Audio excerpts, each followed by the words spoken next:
हाँ तो प्यारे स्टूडेंट, आई होप कि आप लोग अच्छे होंगे।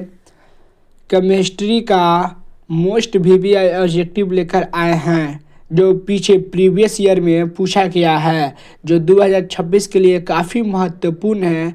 एग्ज़ाम में यहीं से लड़ेगा। तो चलिए देखते हैं फर्स्ट नंबर सवाल आपको क्या कहता है।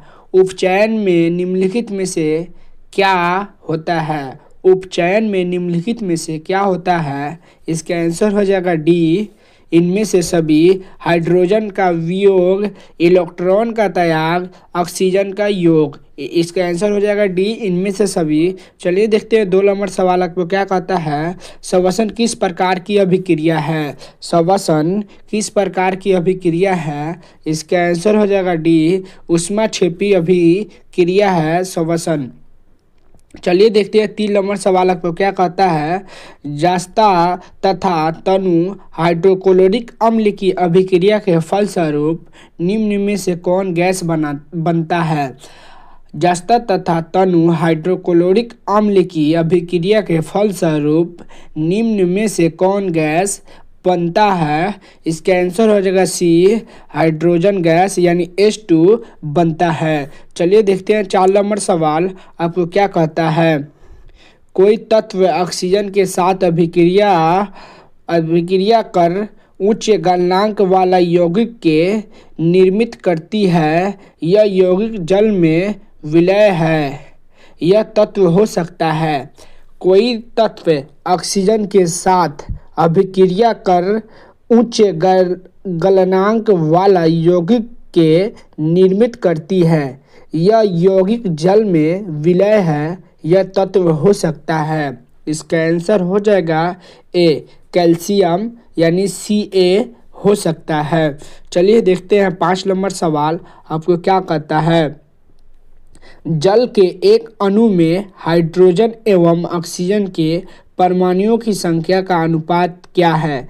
जल के एक अणु में हाइड्रोजन एवं ऑक्सीजन के परमाणुओं की संख्या का अनुपात क्या है।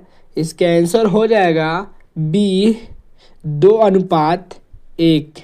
ये काफ़ी मोस्ट वीवीआई ऑब्जेक्टिव है जो 2026 के लिए काफ़ी महत्वपूर्ण है। चलिए देखते हैं 6 नंबर सवाल आपको क्या कहता है। निम्नलिखित में से कौन एक दहन अभिक्रिया है। निम्नलिखित में से कौन एक दहन अभिक्रिया है। इसका आंसर हो जाएगा सी, पेट्रोल का जलना एक दहन अभिक्रिया है। चलिए देखते हैं 7 नंबर सवाल आपको क्या कहता है। यौगिक से रासायनिक अभिक्रिया में हाइड्रोजन का हटाना कहलाता है। किसी यौगिक से रासायनिक अभिक्रिया में हाइड्रोजन का हटना कहलाता है। इसका आंसर हो जाएगा बी, उपचयन अभिक्रिया कहलाता है। इसका आंसर हो जाएगा बी, उपचयन अभिक्रिया। चलिए देखते हैं 8 नंबर सवाल आपको क्या कहता है। ऊष्मा के द्वारा की गई वियोजन अभिक्रिया को कहते हैं। ऊष्मा के द्वारा की गई वियोजन अभिक्रिया को कहते हैं। इसका आंसर हो जाएगा बी, ऊष्मीय वियोजन कहलाता है। इसका आंसर हो जाएगा बी, ऊष्मीय वियोजन कहलाता है। चलिए देखते हैं 9 नंबर सवाल आपको क्या कहता है। सिल्वर आयोडाइड का रंग कैसा होता है। सिल्वर आयोडाइड का रंग कैसा होता है। इसका आंसर हो जाएगा बी, पीला होता है सिल्वर आयोडाइड का रंग। चलिए देखते हैं 10 नंबर सवाल आपको क्या कहता है। समीकरण 2H2 प्लस O2 बराबर 2H2 हो जाता है। समीकरण 2H2 प्लस O2 से बन जाता है 2H2O। ये कौन सा समीकरण है। इसका आंसर हो जाएगा ए, संयोजन अभिक्रिया है। इसका आंसर हो जाएगा ए, संयोजन अभिक्रिया। चलिए देखते हैं 11 नंबर सवाल आपको क्या कहता है। ऑक्सीकरण की क्रिया नहीं है। निम्न में से कौन ऑक्सीकरण की क्रिया नहीं है। इसका आंसर हो जाएगा डी, अवक्षेपण ऑक्सीकरण की क्रिया नहीं है। इसका आंसर हो जाएगा डी। चलिए देखते हैं 12 नंबर सवाल आपको क्या कहता है। भोजन का पचना किस प्रकार की अभिक्रिया है। भोजन का पचना भोजन का पचना किस प्रकार की अभिक्रिया है। इसका आंसर हो जाएगा बी। अपचयन अभिक्रिया है भोजन का पचना। चलिए देखते हैं 13 नंबर सवाल आपको क्या कहता है। अभिक्रिया जिसमें आयनों का आदान प्रदान होता हो कहलाती है। अभिक्रिया जिसमें आयनों का आदान प्रदान होता है कहलाती है। इसका आंसर हो जाएगा बी। द्विविस्थापन कहलाती है। चलिए देखते हैं 14 नंबर सवाल आपको क्या कहता है। हमें किससे उचित मात्रा में आयोडीन प्राप्त हो सकता है। हमें किससे उचित मात्रा में आयोडीन प्राप्त हो सकता है। ये प्रीवियस ईयर में पूछा हुआ सवाल है। इसका आंसर हो जाएगा बी। नमक से उचित मात्रा में हमें आयोडीन प्राप्त हो सकता है। चलिए देखते हैं 15 नंबर सवाल आपको क्या कहता है। चूना जल का रासायनिक नाम है। चूना जल का रासायनिक नाम है।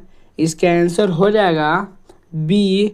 सल्फर डाइऑक्साइड रासायनिक नाम है इसका। सल्फर डाइऑक्साइड चूना जल का रासायनिक नाम है। चलिए देखते हैं 16 नंबर सवाल आपको क्या कहता है।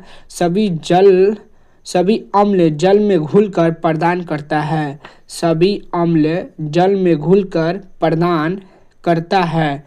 इसका आंसर हो जाएगा ए। H+ आयन प्रदान करता है। चलिए देखते हैं 17 नंबर सवाल आपको क्या कहता है।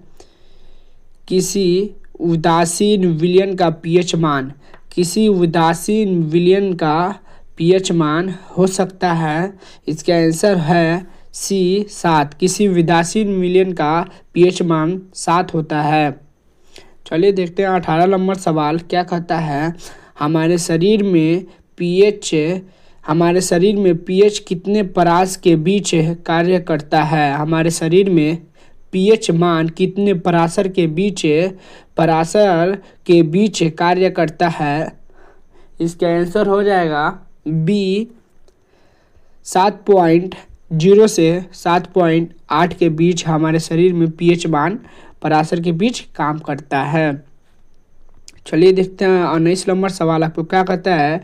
बेकिंग पाउडर का अणुसूत्र है। बेकिंग पाउडर का अणुसूत्र है। बेकिंग पाउडर का अणुसूत्र है। इसका आंसर हो जाएगा सी। NaHCO3। इसका आंसर हो जाएगा NaHCO3। चलिए देखते हैं 20 नंबर सवाल आपको क्या कहता है।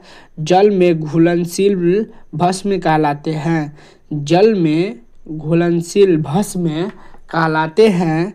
इसका आंसर हो जाएगा ए। अम्ल कहलाते हैं। ये आखिरी सवाल है। ये केमिस्ट्री का मोस्ट VBI ऑब्जेक्टिव का ये पहला क्लास है जो प्रीवियस ईयर्स में पीछे पूछा गया क्वेश्चन लाए हैं। और इसके बाद मैं दूसरा क्लास शाम को प्रतिदिन वीडियो